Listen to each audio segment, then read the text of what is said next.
Hello everyone, welcome back to the shop. Today I'm going to be showing you how to reduce overhead costs of your company for blacksmithing, and I will also be sharing with you how you can maximize the profits out of your materials.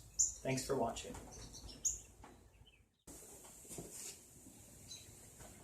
Here we are, ladies and gents, at my work table. I wanted to take and show you something that I've been working on today. I've got a lot of copper bowl orders in the shop today. And I figured this would make a really great point to point out of how to take and reduce overhead costs and, increase your profits out of your materials that you're buying in. So it all starts at your layout and the way you look at a piece of material before you start dividing it up. In this particular instance, I'm using copper and I'm using a big flat sheet. But this is the same thing. It's applicable to any end cuts or drop-offs that you cut off of a long bar or a piece of metal stock of any sort. They can all be used for something else at a later date. Sometimes it's too small of a smidgen of a piece and it just needs to be thrown out and recycled. So this way you can make the money off of the recycle instead. I've got multiple buckets of things and I've had big, large piles of 2-3 tons worth of iron just laying around that I've had to go and recycle before and turn back into the company. So I'll go over my process here. This sheet is 36 inches long.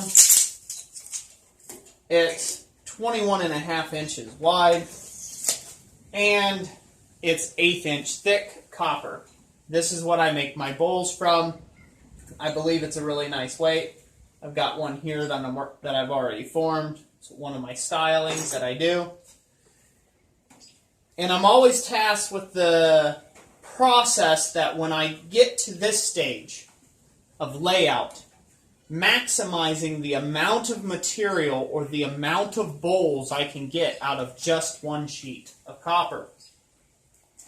So, what I've got here is I have 9 6.5 inch squares laid out for my copper bowls. So there's 3, 3, 3. And then I've got a little trim piece here. We'll go over that in a second. And as you can see, I've also got this other larger bit. The 6-inch bowls are something that I sell the most of.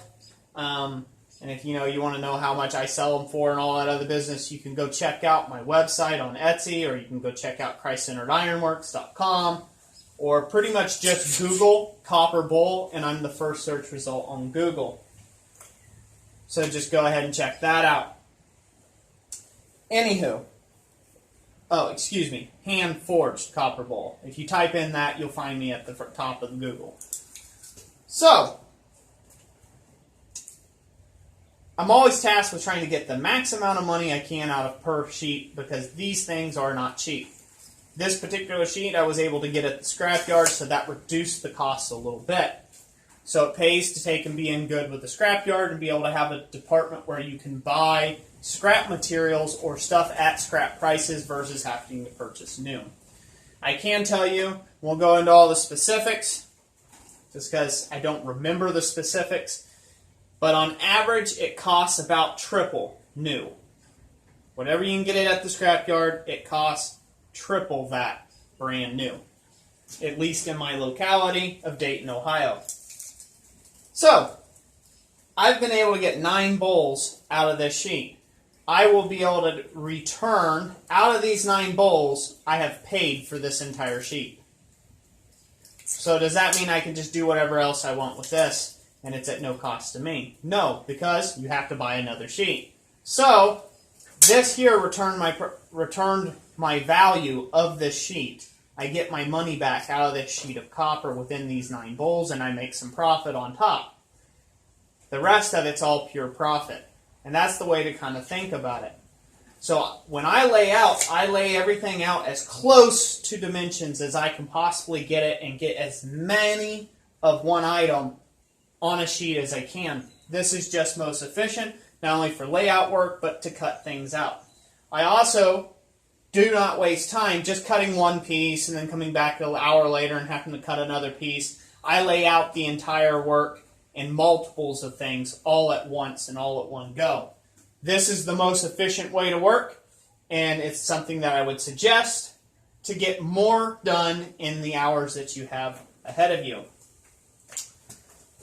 This little thin strip piece, I'm going to go over that real quick, and then that's where I'm going to leave you guys. This little thin strip piece, you can say, well, it's not really for my copper work, it's not for anything of that nature. I really got this big piece here, so I'll just throw that away. Well, I would suggest you think artistically what you could do with this thin little trim piece.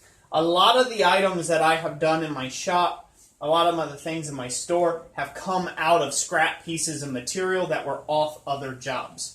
And now they are product lines going forward. So it's a good way of thinking. So like these here, for instance, if I cut off this strip, I may turn this into bracelets. Nice copper bracelets for somebody. And it's another way of me maybe maximizing another, $75 per, or maybe $100 per, whatever I can get out of them per bracelet.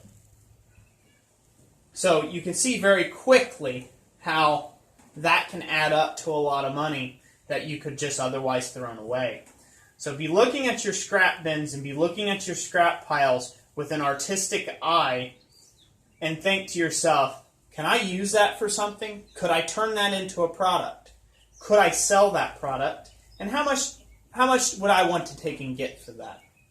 If you start looking at your scrap piles like that, I almost guarantee all of you have something in the works that could be turned into something, whether it be a coat hook, whether it be a fire poker, a camping tripod, copper bowls, whatever, bracelets, jewelry, neck knives, pendants, you name it. The list goes on. There's thousands of items.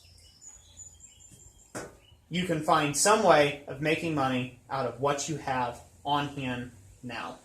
You don't always have to go through a process of saying, hey, what do I want to make? Oh, that's what I want to make. Well, I don't have enough money for the materials, so now I can't make it. Start looking around at your scrap piles and your junk piles and start making some really beautiful creations that are both valuable and valuable to you. Thank you all for watching this video. Let me know what you think in the comment section below. God bless you all, and you guys have a great day, and we'll catch you on the next one.